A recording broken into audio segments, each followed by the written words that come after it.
আমার তো 2 মেয়ে আছে, আমি তো দেখি বাসায়, তো অনেকের কমপ্লেন গুলো আমরা শুনি।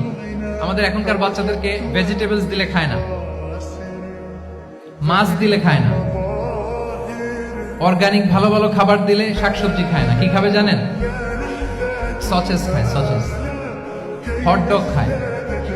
হ্যাঁ, ওই যে আপনি অর্ডার দিয়ে বার্গার এনে দিবেন, পিৎজা এনে দিবেন, ওইটা খাবে। তারপর ইনস্ট্যান্ট নুডলস খাবে, স্যুপ খাবে, ফ্রোজেন যত মিল আছে এগুলো খাবে, টিনজাত খাবার যেগুলো দীর্ঘদিন সংরক্ষণ করে রাখা হয়। তো বলেন, আজ থেকে 30 বছর আগে আমাদের বড়রা কিংবা আমাদের শিশুরা, আমরা কেউ কি এই খাবার খেয়েছি? বলেন তো, আওয়াজ করেন, খেয়েছি কেউ?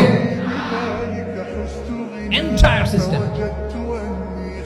কেন আমরা ইসলামিক লাইফস্টাইল নিয়ে কথা বলছি এখন? কারণ আমাদের পুরো সিস্টেমটাই, আমাদের পুরো ফিতরাতটাই পুরো চেঞ্জ করে দিয়েছে। তারপর ডিভাইস ছাড়া বাচ্চারা খেতে চায় না, কার্টুন দেখে দেখে খাওয়াতে হয় ওদের। কি বলেন?